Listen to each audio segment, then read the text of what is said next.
Hello, ചെമ്പനീർ പൂവിൻ്റെ പുതിയ എപ്പിസോഡിലേക്ക് എല്ലാവർക്കും സ്വാഗതം. അപ്പോൾ ടി വിയിൽ വരുന്നതിന് മുന്നേ കഥ ചുരുക്കത്തിൽ അറിയാൻ വേണ്ടി ഈ ചാനൽ സബ്സ്ക്രൈബ് ചെയ്യുക, സപ്പോർട്ട് ചെയ്യുക. ഇപ്പോൾ കുറേ നാളുകൾക്ക് ശേഷമാണ് ഞാൻ വീഡിയോ ചെയ്യുന്നത്. ചെറിയൊരു ഹെൽത്ത് ഇഷ്യൂ ഒക്കെ ഉണ്ടായിരുന്നു. അപ്പോൾ നമുക്ക് വീഡിയോയിലേക്ക് കിടക്കാം.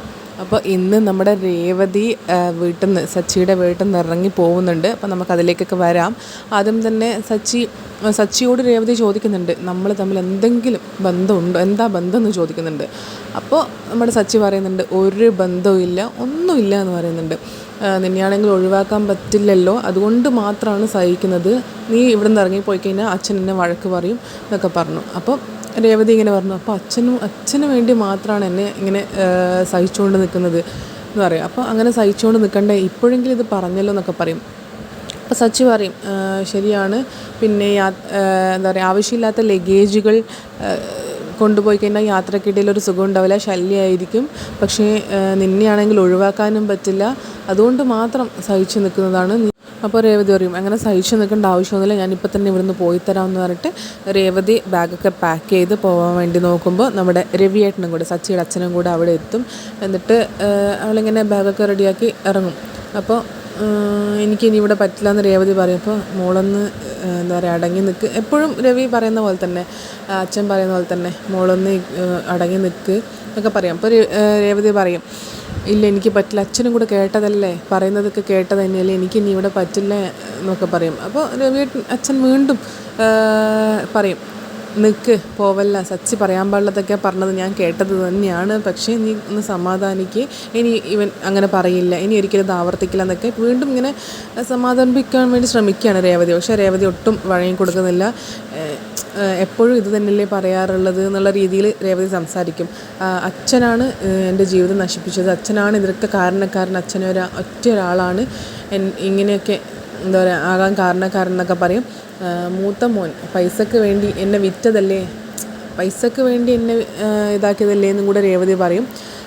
എന്നിട്ട് മൂത്ത മോന് പൈസ കൊടുത്തിട്ട് എന്നെ കെട്ടിക്കാൻ നോക്കി, മൂത്ത മോൻ വേണ്ടാന്ന് വെച്ചു. രണ്ടാമത്തെ മോനാണെങ്കിൽ അച്ഛൻ പറയുന്നത് കേട്ടിട്ട് അച്ഛനെ അനുസരിക്കാൻ വേണ്ടി എന്നെ വിവാഹം കഴിക്കാൻ സമ്മതിച്ചു. ഇതിൽ എല്ലാവരും എൻ്റെ ജീവിതം കൊണ്ട് കളിക്കുന്നതെന്നുള്ള രീതിയിൽ രേവതി സംസാരിക്കും. എല്ലാത്തിനും കാരണം അച്ഛനാന്ന് പറയുമ്പോൾ, അച്ഛൻ ഇങ്ങനെ കുറ്റപ്പെടുത്തി പറയുമ്പോൾ നമ്മുടെ സച്ചിക്കത് പിടിക്കില്ല. സച്ചി പറയും, നീ അച്ഛനോട് മര്യാദയ്ക്ക് സംസാരിക്കുന്ന പറയും. അപ്പോൾ വീണ്ടും സച്ചിയെ അച്ഛൻ തടയും, രവിയേട്ടൻ അതായത് അച്ഛൻ തടയും, സച്ചിയുടെ അച്ഛൻ തടയും.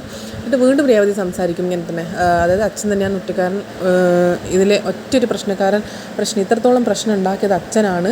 അഷ്ടിക്ക് വകയില്ലെങ്കിൽ എൻ്റെ വീട്ടിൽ എനിക്ക് ഒരു കുഴപ്പമുണ്ടായിരുന്നില്ല, നല്ല സമാധാനത്തോടെ ജീവിക്കായിരുന്നു. പക്ഷേ എനിക്ക് നല്ലതെന്ന് ചിന്തിച്ച് ചെയ്തതൊന്നും, അച്ഛൻ എനിക്ക് നല്ലതെന്ന് ചിന്തിച്ച് ചെയ്തതൊന്നും എനിക്ക് നല്ലതായിരുന്നില്ല. എൻ്റെ ജീവിതം ആകെ മൊത്തം സമാധാനക്കേടാക്കി. അതിനൊറ്റൊരു കാരണക്കാരൻ അച്ഛൻ മാത്രമാണ്, അച്ഛനാണ് ഇത്രയും പ്രശ്നം ഉണ്ടാക്കിയത് എന്നുള്ള രീതിയിൽ രേവതി സംസാരിക്കും. വീണ്ടും സച്ചിക്ക് ദേഷ്യം വന്നിട്ട് സച്ചി പറയും, നീ അച്ഛനോട് മര്യാദയ്ക്ക് സംസാരിക്കാൻ, ഒന്നുകിൽ ഇറങ്ങി പോകുന്നുണ്ടെങ്കിൽ പോന്ന് പറയും, ഒന്നും സംസാരിക്കാതെ. അപ്പോൾ രേവതി പറയും, എനിക്കിനി ഇവിടെ പറ്റില്ല എന്ന് പറഞ്ഞിട്ട് എല്ലാവരും മുന്നിൽ വെച്ചിട്ട് കുറ്റപ്പെടുത്തുമ്പോൾ എനിക്ക് ഉണ്ടാവില്ലേ എന്നൊക്കെ രേവതി സംസാരിച്ചിട്ട്, എനിക്കിനി ഇവിടെ പറ്റില്ല അച്ഛാ എന്ന് പറഞ്ഞിട്ട് രേവതി അങ്ങനെ ഇറങ്ങിപ്പോവും. അപ്പോൾ താഴെ നിന്നാണെങ്കിൽ നമ്മുടെ ചന്ദ്രമതിയും സുധിയും ഇതൊക്കെ കേട്ടുകൊണ്ടിരിക്കുന്നുണ്ട്. ചന്ദ്രമതിയൊക്കെ നല്ല സന്തോഷമായി. അപ്പോൾ ഇവൾ ഇറങ്ങി വരുമ്പം തന്നെ ചന്ദ്രമതി അവിടെ വെയിറ്റ് ചെയ്യുന്നുണ്ട്. പക്ഷേ അവർ രണ്ടുകളൊന്നും മിണ്ടിയില്ല. എന്നിട്ട് രേവതി അങ്ങോട്ടേക്ക് ഇറങ്ങിപ്പോയി. അപ്പോൾ ചന്ദ്രമതി പറയുന്നുണ്ട്, ഇതൊക്കെ ഞാൻ നേരത്തെ പ്രതീക്ഷിച്ചതെന്നൊക്കെ പറയുന്നുണ്ട് സുധിയോട്. അങ്ങനെ അതവിടെ കഴിഞ്ഞു. രേവതി അവസാനം വീട്ടിലെത്തി. അവിടെ എത്തിയിട്ട് നമ്മുടെ ലക്ഷ്മി അമ്മയുടെ വക കൗൺസിലിംഗ് ആണ് നടക്കുന്നത്, ഉപദേശം കൊടുക്കുന്നുണ്ട് രേവതിക്ക്. നീ എന്തെന്നായാലും അച്ഛനോട്, രവിയേട്ടനോട് ഇങ്ങനെ സംസാരിച്ചത് ശരിയായില്ല, നിനക്ക് വേണ്ടി എന്തൊക്കെ ചെയ്തതാണ്, സ്വന്തം അധ്വാനത്തിൻ്റെ ജീവിതകാലം മൊത്തം അധ്വാനിച്ച പണമാണ് അവന് കൊടുത്തത്, എന്നിട്ടെന്താ നഷ്ടമായില്ലേ എന്നൊക്കെ ഇങ്ങനെ ചോദിക്കുന്നത്. അപ്പോൾ രേവതി പറയുന്നുണ്ട്, അതെൻ്റെ കുഴപ്പമാണോ, പണത്തിന് വേണ്ടി തന്നെയല്ലേ എന്നെ എന്താ പറയുക, സ്വന്തം മോന് പണം കൊടുത്തിട്ട് തന്നെയല്ലേ എന്നെ കെട്ടിക്കാൻ നോക്കിയത് എന്നൊക്കെ പറയും. ഇവിടെ അച്ഛൻ തന്നെയാണ് പ്രശ്നം, അച്ഛൻ തന്നെയാണ് കാരണക്കാരൻ എന്നൊക്കെ പറയും. അപ്പോൾ ദേവും പറയും, ചേച്ചി അത്രയ്ക്ക് വേണ്ടായിരുന്നു എന്നൊക്കെ പറയും. എന്നിട്ടും നമ്മുടെ ലക്ഷ്മി അമ്മ ഇങ്ങനെ പറഞ്ഞ് സമാധാനിപ്പിക്കാൻ വേണ്ടി നോക്കും. എന്താ പറയുക, സ്വന്തം മക്കളുടെ കല്യാണം കഴിയുന്നത് വരെ മാതാപിതാക്കൾക്കൊരു സമാധാനം ഉണ്ടാവില്ല. പിന്നെ സച്ചി മോൻ്റെ ഇത് നീ മനസ്സിലാക്കാത്തത് കൊണ്ടാണ്, നല്ലൊരു മോനാണ്, നിങ്ങൾ രണ്ടാളും നല്ല സുഖമായിട്ട് ജീവിക്കുന്നത് എനിക്ക് ഉറപ്പുണ്ട്. പിന്നെ ഗജാനന്ദൻ്റെ ശല്യം അച്ഛനുണ്ടായിരുന്ന കാലത്ത് പോലും അവൻ്റെ ശല്യം ഉണ്ടായിരുന്നില്ലേ, പക്ഷെ സച്ചി അവൻ ഒറ്റൊരുത്തനുള്ളത് കൊണ്ടല്ലേ ഗജാനന്ദനെ ഒഴിവാക്കാൻ പറ്റിയത്. ദേവും പറയുന്നുണ്ട്, സച്ചിയേട്ടനല്ലേ ഗജാനന്ദൻ വന്നപ്പോഴൊക്കെ നമ്മളെ രക്ഷപ്പെടുത്തിയത് സച്ചിയേട്ടനല്ലേ അപ്പോൾ എന്നിട്ട് ലക്ഷ്മി ഇങ്ങനെ പറഞ്ഞ് മനസ്സിലാക്കുകയാണ്, നീ തിരിച്ചു പോകണം, അച്ഛനോട് എന്താ പറയുക ഇങ്ങനെ മാപ്പ് പറയണം, സംസാരിച്ചതിനൊക്കെ നിൻ്റെ കല്യാണത്തിൻ്റെ ചിലവ് പോലും അച്ഛനാണ് നടത്തിയത്, നീ അതൊന്നും മറക്കാൻ പാടില്ല. എൻ്റെ അച്ഛൻ, അതായത് നിൻ്റെ അച്ഛൻ പോലും എന്നോട് ദേഷ്യപ്പെട്ടിട്ടുണ്ട്, എല്ലാ ഭർത്താക്കന്മാരും അങ്ങനെയാണ്, എന്നോട് നല്ലോണം ദേഷ്യപ്പെട്ടിട്ടുണ്ട് എന്ന് പറയുകയാണ്. അപ്പോൾ രേവതി പറയുന്നുണ്ട്, വെറുതെ അച്ഛനെ കൂട്ടുപിടിക്കേണ്ട, അച്ഛൻ ഇതുവരെ അമ്മയോട് ദേഷ്യപ്പെടുന്നത് ഞങ്ങൾ ആരും കണ്ടിട്ടില്ല എന്ന് പറയും. അപ്പോൾ നമ്മുടെ ലക്ഷ്മി പറയും, അത് നിങ്ങൾ കാണാത്തത് കൊണ്ടാണ്, എനിക്കല്ലേ അറിയുള്ളൂ എന്ന് പറയും. കല്യാണം കഴിഞ്ഞ സമയത്തൊക്കെ ഭയങ്കര ദേഷ്യമായിരുന്നു എന്നോട്, കുറേ രാത്രികൾ ഞാനിരുന്ന് കരഞ്ഞ് നേരം വെളുപ്പിച്ചിട്ടുണ്ട്, അതൊന്നും നിങ്ങൾക്ക് അറിയില്ല, എല്ലാ ഭർത്താക്കന്മാരും ഇങ്ങനെയാണ്, നിന്നോട് സച്ചി അധികാരത്തോടെയൊന്നും നിൻ്റെ കാര്യങ്ങളിൽ ഇടപെടാറില്ലല്ലോ, എല്ലാം അവർ പറയുന്ന പോലെ ഒന്നും അങ്ങനെയൊന്നും ഇല്ലല്ലോ. അപ്പോൾ ടൂറ് കഴിഞ്ഞ് ശരത്തും അവിടെ എത്തിയിട്ടുണ്ടായിരുന്നു. അപ്പോൾ വരുമ്പോൾ എന്താ കാര്യം എന്നൊക്കെ ചോദിക്കും. ഇപ്പോൾ ശരത്തിനോട് ഇങ്ങനെ പറയും, ഏട്ടനോട് വഴക്കുണ്ടാക്കിയിട്ടാണ് വന്നിരിക്കുന്നതെന്നൊക്കെ. അപ്പോൾ ശരത്തും ഇങ്ങനെ സച്ചിയെ പൊക്കി പറയും, നല്ലൊരു ഏട്ടനായിരുന്നു, എനിക്ക് ടൂർ പോകാൻ പൈസയൊക്കെ തന്നതാ, ഇത്രയും നല്ലൊരു വ്യക്തിയെ ഭർത്താവ് കിട്ടാൻ ചേച്ചി പുണ്യം ചെയ്തിരിക്കണം, ഭാഗ്യമാണെന്നൊക്കെ ഇങ്ങനെ പറഞ്ഞിട്ട് ഇതാക്കും. അപ്പോൾ നിങ്ങളെല്ലാവരും ഈ പുകഴ്ത്തി പറയുന്ന ഈ മഹാൻ എൻ്റെ ഭർത്താവ് എന്നോട് മാത്രം, ബാക്കിയുള്ളവരോടൊക്കെ നല്ല സ്നേഹത്തിൽ അവർ പറഞ്ഞു, പക്ഷേ എന്നോട് മാത്രം അങ്ങനെയല്ല, എന്നെ കുറ്റപ്പെടുത്തുന്നുണ്ട്, എപ്പോഴും അച്ഛൻ പറഞ്ഞതനുസരിച്ച് കേട്ടിട്ട് ഇഷ്ടമില്ലാത്ത താല്പര്യമില്ലാത്തൊരു വിവാഹമായതുകൊണ്ട് എപ്പോഴും അതിൻ്റെ ഒരു കുറ്റപ്പെടുത്തൽ ഞാൻ കേൾക്കണം, മറ്റുള്ളവരുടെ മുന്നിൽ വെച്ചിട്ടും കുറ്റപ്പെടുത്തുമ്പോൾ എനിക്ക് സങ്കടം ഉണ്ടാവില്ലേ എന്നൊക്കെ പറയണം. അപ്പോൾ ലക്ഷ്മി വീണ്ടും അതൊക്കെ ഉണ്ടാവും, അതൊക്കെ നീ കൈകാര്യം ചെയ്യണം, പോകെ അതൊക്കെ ശരിയാവും, ഇഷ്ടമില്ലാത്തതായതുകൊണ്ട് ചെറിയ ചെറിയ പ്രശ്നങ്ങളൊക്കെ ഉണ്ടാവും, അതൊക്കെ നീ നോക്കി കണ്ട് ചെയ്യണം, എന്തായാലും നീ തിരിച്ചു പോകണം എന്ന് പറയണം. അപ്പോൾ രേവതി പറയുന്നുണ്ട്, ഇല്ല ഞാൻ എങ്ങോട്ടേക്കും ഇല്ല എന്ന് പറയും. അപ്പോൾ ലക്ഷ്മി പറയും, നിന്നെ എന്തായാലും ഇവിടെ നിൽക്കാൻ സമ്മതിക്കില്ല, നീ എവിടെയെന്ന് വെച്ചാൽ പോയിക്കോന്ന് പറയും.